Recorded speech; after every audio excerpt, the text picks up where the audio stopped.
Just do an intro. Can you tell me who you are, what you teach, and at what high school? Yeah, I'm Kurt Lichtenwald. Everybody calls me Coach L because nobody can say Lichtenwald. I teach physics, robotics, and engineering at Gloucester High School. Great. Lichtenwald, so maybe is it light and woods in Light German? and the forest, yeah. Light and the forest, got it. Okay, great.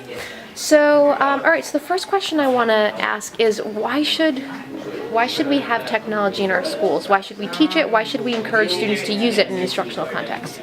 I'm a little biased. I went to a vocational tech school that actually prepared me for college and all in my career in the future.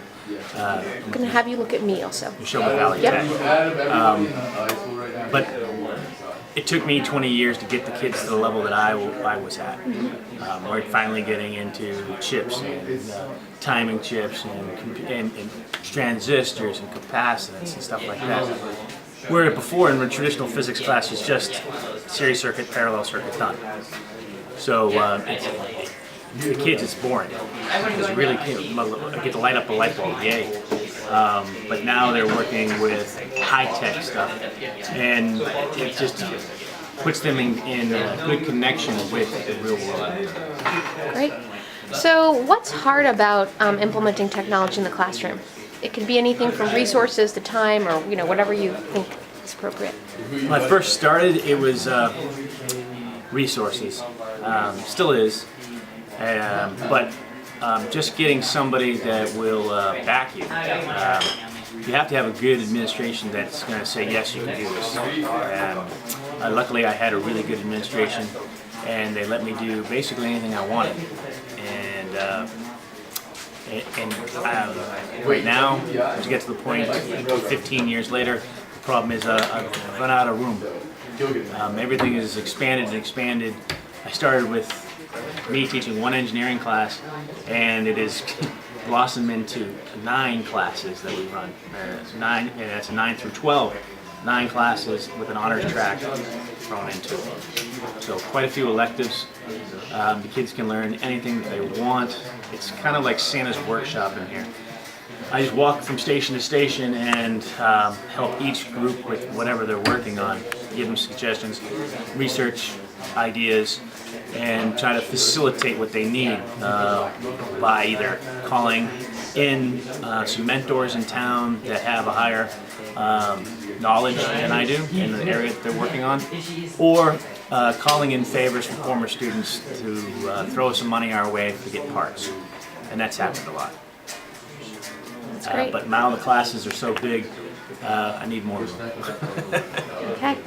So let's pretend I'm a teacher in a typical public school. Like, I wish that I could do more technology, but I'm not sure where to start. What would you say?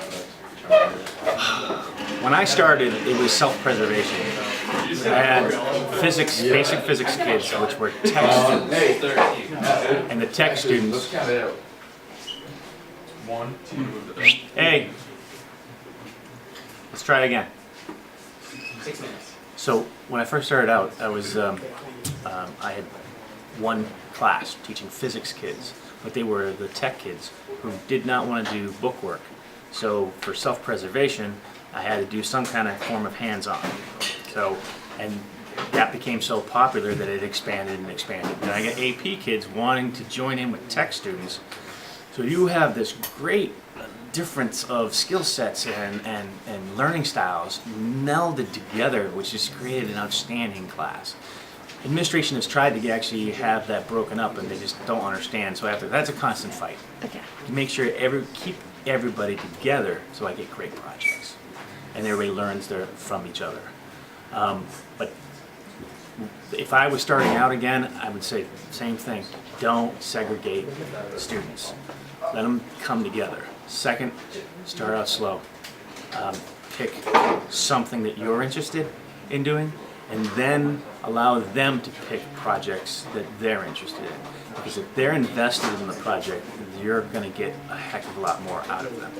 They'll be here at lunchtime. They'll be here after school. They'll be here first thing in the morning.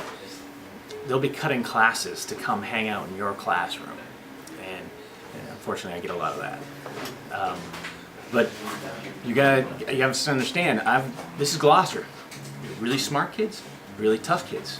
I had kids that have been on the verge of being expelled or going to jail, and next thing I know, I'm keeping them in class here with me instead of sending them home waiting for court dates, because at least I know where the kid is, and the kid's learning and getting something out of it, and being exposed to the AP kid, the honors kids along the way.